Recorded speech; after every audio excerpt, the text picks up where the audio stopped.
Assalamualaikum warahmatullahi wabarakatuh. Para pemirsa, berikut akan dijelaskan penyelesaian soal-soal kuis tugas untuk mata kuliah Fisika 1 jurusan Teknik Industri Fakultas Teknik Industri Universitas Trisakti Jakarta bagian yang ke-1.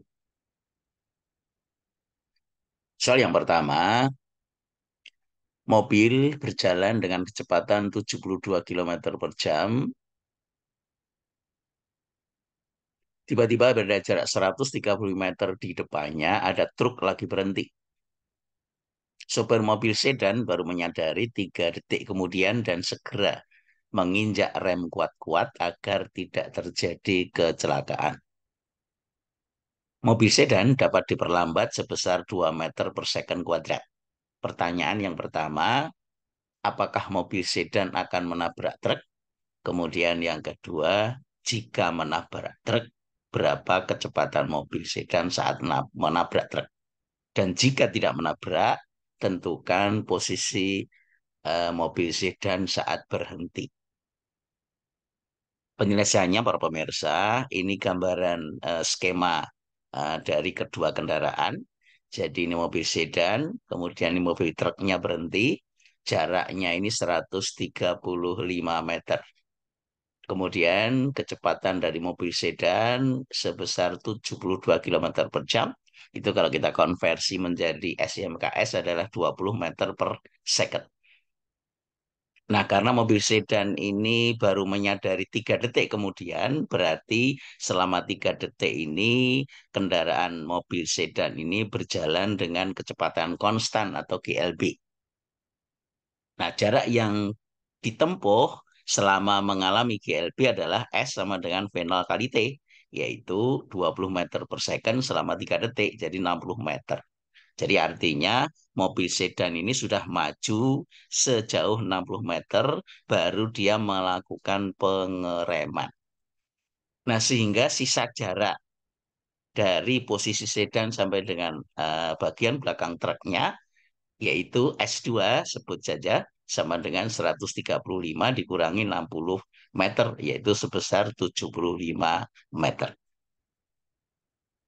Nah, kemudian baru mengerem, berarti persamaannya adalah gerak lurus berubah beraturan, maka kita bisa menggunakan persamaan gabungan antara kecepatan dengan jarak menjadi V kuadrat sama dengan V0 kuadrat min 2A kali S3. Nah, S3 ini adalah jarak yang ditempuh oleh mobil sedan. Jadi V adalah kecepatan akhir, V0 kecepatan awal. Jadi kecepatan akhirnya 0, kecep maaf, kecepatan awalnya 20 meter per second, minus 2 kali A kali jarak. Jadi 2 kali A kali S3. Jadi jarak S3 ini yang diperlukan oleh mobil sedan direm sampai berhenti, itu kalau kita hitung ketemunya 100 meter. Nah, padahal tadi jarak yang tersisa adalah 75 meter.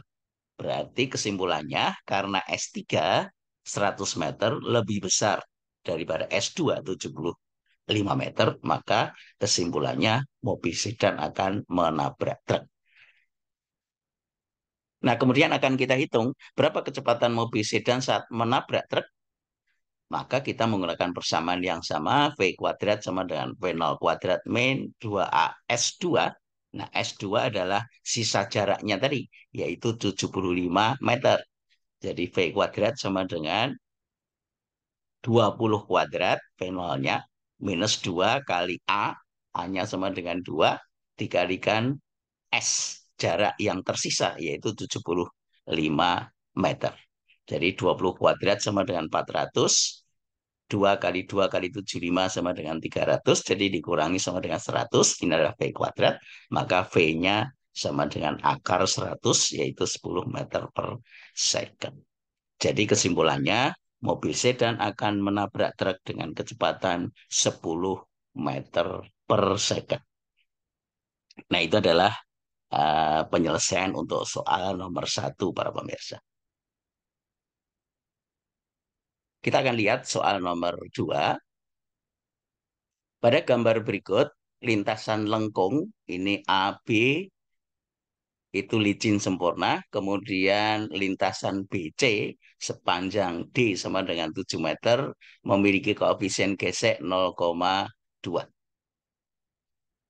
Nah, kemudian balok masanya 2 kilogram diluncurkan dari titik A, ini tertinggi, setinggi 3 meter dengan kecepatan awal 2 meter per second. Selanjutnya, balok melintas bidang BC, kemudian naik pada bidang CD. Nah, pertanyaannya adalah, yang pertama, kecepatan balok pada saat melewati kaki bidang lengkung atau titik B. Kemudian, yang kedua, kecepatan balok ketika akan menaiki bidang lengkung. Jadi ini bergerak di titik C. Dan pertanyaan ketiga, ketinggian naiknya balok pada bidang lengkung kedua sampai berhenti di titik D. Jadi naik. Jadi digambarkan balok ini meluncur turun ke bawah, kemudian pada bidang datar, kemudian naik pada bidang lengkung yang kedua.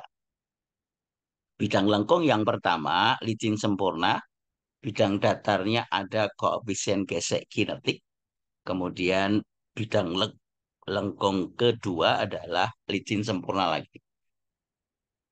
Nah, untuk gerak dari A ke B itu berlaku hukum kekekalan energi mekanik. Itu dari A ke B. Jadi energi kinetik ketika di puncak bidang lengkung ditambah energi potensial sama dengan energi kinetik di kaki bidang lengkung ditambah energi potensial. Nah, energi kinetik ketika di titik A adalah setengah MVA kuadrat. EP ketika di A adalah MGHA. Sedangkan EK di titik B adalah setengah MVB kuadrat. Sedangkan EP ketika di titik B sama dengan 0 karena posisinya terendah. Nah, massa dari balok ini tidak berubah. Jadi ini bisa kita ringkas para pemirsa. M-nya, kemudian kita masukkan nilai yang diketahui. Setengah VA-nya 2 kuadrat. G10, HA-nya 3, sama dengan setengah VB kuadrat. Nah, dari persamaan ini, maka VB kuadrat sama dengan 2 kali 2 plus 30 atau 64, maka VB-nya 8 meter per second. Nah, itu adalah kecepatan balok ketika melalui bidang lengkung bagian yang pertama. Nah, kemudian untuk lintasan dari B menuju ke C, tidak berlaku hukum kekekalan energi mekanik karena ada gesekan. Maka persamaan yang berlaku adalah hukum kekekalan energi. Jadi energi kinetik ketika di B itu akan berubah menjadi energi gesekan selama melintas dari B ke C ditambah dengan energi kinetik ketika mau naik bidang lengkung yang kedua.